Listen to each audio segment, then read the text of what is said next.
Hello दोस्तों, स्वागत है आपका हमारे चैनल पर। अगर आप चैनल पर नए हैं तो चैनल को सब्सक्राइब कर लीजिए।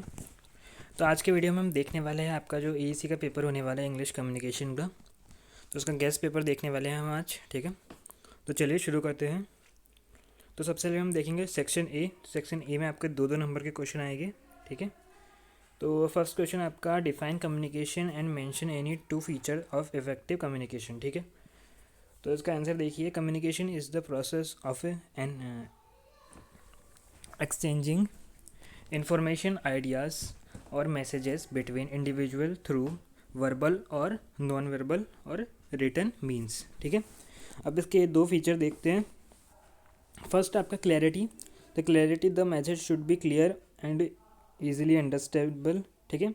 और सेकंड आपका feedback, the receiver should respond the ensure the message is understood correctly. Second आपका ये इम्पोर्टेंट है आपका, ठीक है,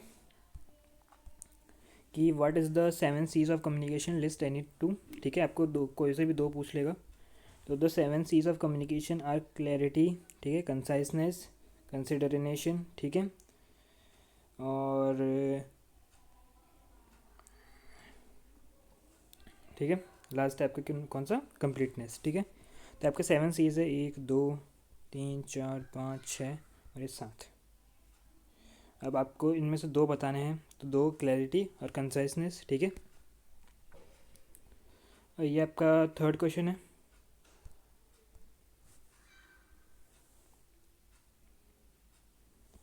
तो what is the importance of feedback in communication, ठीक है। तो feedback helps the sender understand whether the receiver has correctly understand the message, ठीक है। तो फीडबैक क्या होता है, जैसे आप किसी बात को बोलते हो, ठीक है, और सामने वाले का अब रिस्पॉन्स का इंतज़ार करते हो ना, तो वही होता है फीडबैक, कि उसने बात को सही से समझा है क्या, ठीक है। और it ensures effective communication by reducing misunderstanding and improve the clarity of the message. अगला है आपका एक्सप्लेन, ठीक है। Explain any two barriers of communication. तो barriers to the communication are obstacles that prevent effective exchange of information. First है आपका physical barrier, third है psychological barrier. अब आपका अगला, what are the key elements of a good oral presentation, ठीक है। तो ये आप देख लीजिए।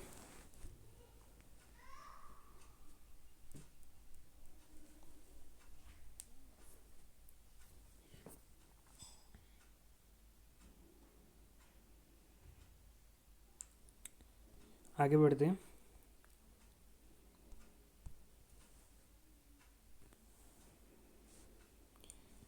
Define extempore speech and its significance in public speaking. जिसका आंसर आ गया है,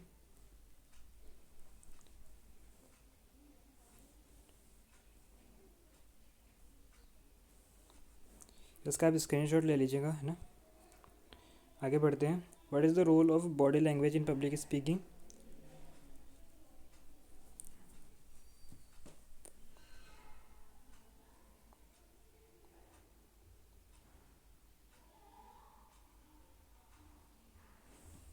आगे देखते हैं। आगे आपका what is the difference between skimming and scanning, ठीक है। तो स्कीमिंग क्या होता है, reading quickly to get the general idea of a text, और scanning searching for specific information in the text, ठीक है। अगला है आपका डिफाइन क्लोज रीडिंग। आपका अगला क्वेश्चन है, ठीक है, ये ठीक है। अगला है ये, define close reading and exam explain its importance. The close reading is an in-depth analysis of a text to understand its meaning, themes, and structure. It is important because it helps in better comprehension and critical thinking. आखिरी आपका what is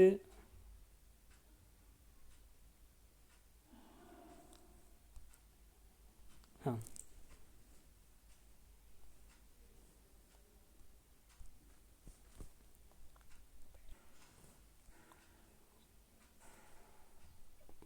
आपके आखिरी question है, ठीक है, 10वां question है।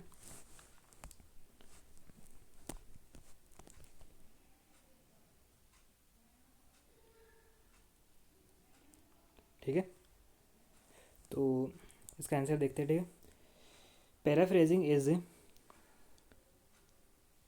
Rewriting a text in different words while maintaining its original meaning. और ये इसका डिफरेंस हो गया। ठीक है, किससे डिफरेंस पूछा है? समराइजिंग से। आपका सेक्शन बी हो गया। सेक्शन बी में आपका फर्स्ट क्वेश्चन, यूनिट फर्स्ट से ये फर्स्ट क्वेश्चन है, explain the barriers to effective communication and suggest way to overcome them. तो ये देख लीजिए, इसका स्क्रीनशॉट ले लीजिए आप, देखें कौन कौन से बैरियर हैं। फिजिकल बैरियर है ना, psychological barrier, language barrier, cultural barrier, ठीक है, ऑर्गेनाइजेशनल बैरियर, इमोशनल बैरियर। और हाँ, इसके नोट्स का लिंक डिस्क्रिप्शन बॉक्स में है, तो आप पूरा नोट्स पढ़ लेंगे तो ज़्यादा बेहतर होगा। ठीक है, अब ये इंपॉर्टेंट है आपका, define the 7 C's of communication and explain there importance. ये हो गया आपका 7 C's। ठीक है, अब देखते हैं यूनिट सेकंड। तो यूनिट सेकंड से आपका पहला क्वेश्चन है, describe the key techniques for handling question during an और प्रेजेंटेशन। ठीक है, तो ये हो गया। अब देखते हैं आगे इसका ही अगला question, what is the essential qualities of an effective public speaking. तो ये देख लीजिए।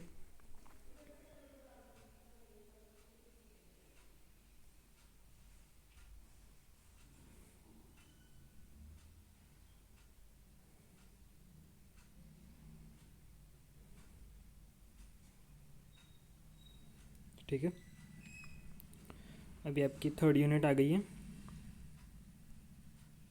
तो explain the importance of skimming and scanning in reading comprehension.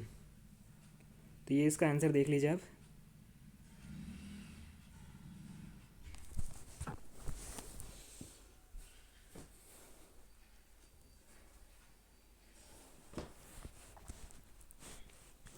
आगे देखते हैं।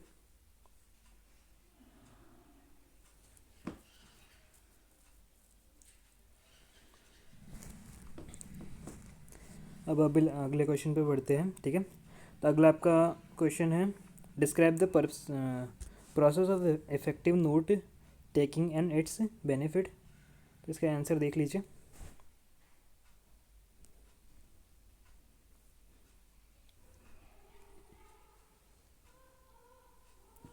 तो ये इसका आंसर हो गया। ठीक है,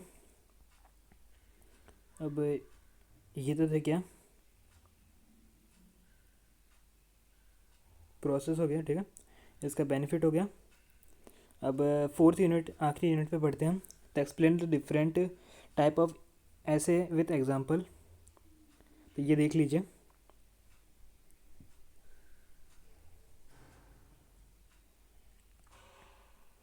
आगे describe the format and importance of formal and informal letter.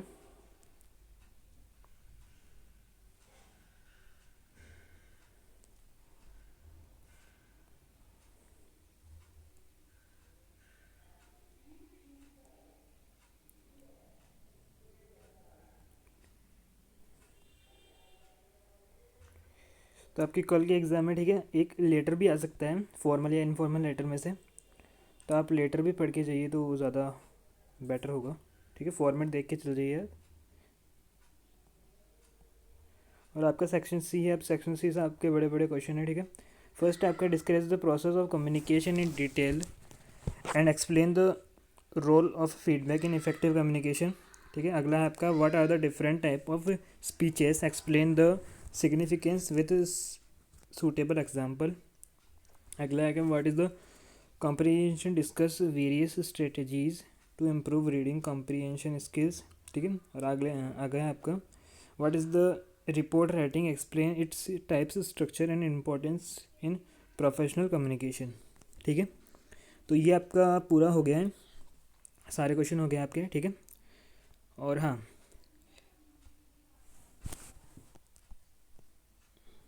7 C's वाला क्वेश्चन, ठीक है, और बैरियर वाला क्वेश्चन, ठीक है, और फॉर्मल और